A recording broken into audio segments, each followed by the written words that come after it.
We are the media now, and they fear us.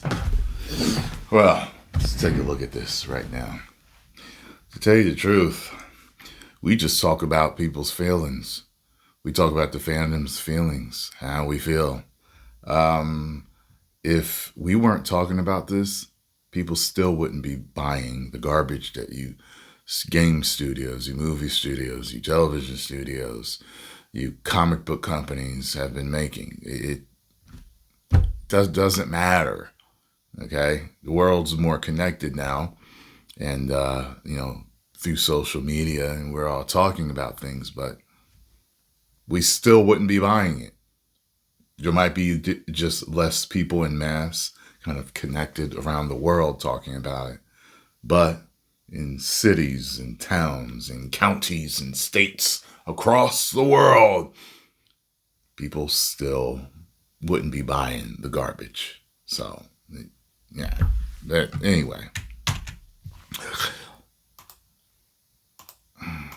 Every so often I'll catch a news headline that just makes me chuckle, like this one from Bounding Into Comics. Now, I have to admit, my first thought when I saw this headline was, wow, I'm in good company these days. My second thought was, nah, this is probably just some clickbait op-ed piece with no real basis in reality. Because believe it or not, such things have been known to exist on the internet, dear viewer. But apparently, it is real. The source for the article is an interview done by Dan Vavra, the director of the Kingdom Come Deliverance series, where he talked about the impact of online critics like myself, asmongold, and others. And according to him, we're having a real impact on multiple AAA developers. Listen, I've even heard that they're really scared of hate tubers. Let's say the kind of guys like the Critical Drinker, asmongold, and others who started criticising big companies. You need to just be scared of not pleasing your fandom, not pleasing your clients, not pleasing your customer, not pleasing the consumer. That's the main issue. We're just talking heads that talk about how everybody else has been feeling and how we feel. We put it to the forefront, and yeah, I think through us, sometimes people find out extra stuff that they may not have known, but it's a feeling that is permeating the majority of the world. We're tired of the woke garbage, period. Trump's in by a landslide. All these companies are going booty up, losing money.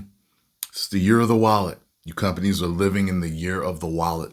What is that you say? It's the year where people are finally putting their foot down and saying they will not buy something if it's not what they want. People are saying, who asked for this? That's what people are saying.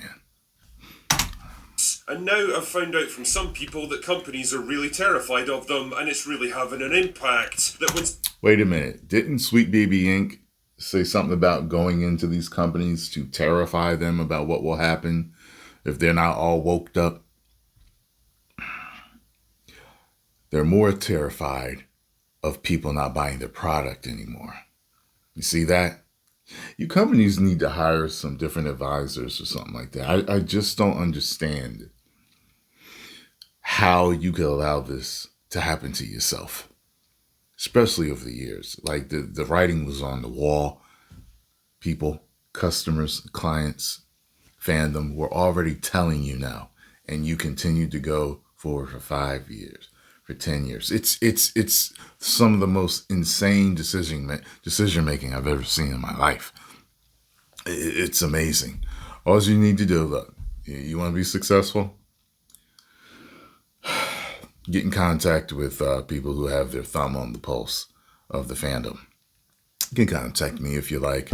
Critical Drinker, Nerdrotic, Eric July, asmongold, Geeks and Gamers, and so forth and so on. There's several of us out there that really understand what's going on and have predicted and have told you guys this stuff was going to fail. And many of us are reacting in different ways to your failures. Some are laughing. Some are saying, I told you so. Some just are being nice, just want you to get back to doing what you did great. Make gaming great again. Okay? Just come on, man. Like, somebody starts to critique the game and the corporate world, that it does have an impact. You remind me of the real nerdy, smart guy who thinks that he's entitled to beautiful women just because he's intelligent. It's like you think that just because you're virtue signaling, that entitles you to sales. That's not how it works. It's more than that. You have to give the women what they want, nerdy guy. You have to give the people what they want, gaming studios. That is right. I am become Drinker, the destroyer of studios. But fear not, dear peasant, for I am a merciful dictator, and require only a weekly tribute of gold and booze from my subjects. Well, that and a bit of prima nocte, but only if the bride happens to be hot. I shall be the judge of this, of course. Seriously though, before my ego gets inflated by all of this, I think the point that Dan's really making here is about more than just me, or asmongold, or any one particular content creator, no matter how many views they might get. He's commenting instead on the shift that's happening across the entire industry and the way people get access to news and opinions now. A shift away from bloated dinosaur media outlets like Kotaku, IGN and Polygon, and towards independent creators working out of their bedrooms and basements. People who don't have professional production teams working to make their content look all slick and fancy, or insider access to high-profile games months before release, or exclusive interviews with industry professionals where they answer softball questions. Don't believe me? Well, take a look at IGN's YouTube page for a second. According to their sub count, they've got more than 18 million subscribers. That's almost 10 times what I've got on my main Critical Drinker channel. But then take a look at their actual view counts. Most of their videos can't even break 50,000 views. For a channel with such a massive subscriber base, those are the kinds of numbers that make Boogie look like a thriving, up-and-coming content creator. It's the same story with Eurogamer, a channel with more than 700,000 subscribers that rarely gets more than 20,000 views per video. Or how about social media? Well, head over to X and take a look at Kotaku's page. If their account is to be believed, then more than 2.5 million people follow them, but most of their posts get less than 30 likes. Basically, no one pays any attention. Great. I hate that when that happens. Come on. To them now unless they post some obvious rage bait headline, and then the only people who engage with them are to mock and belittle them. IGN's got 10 million people following them, but do you know how many likes their average post gets? Less than 100.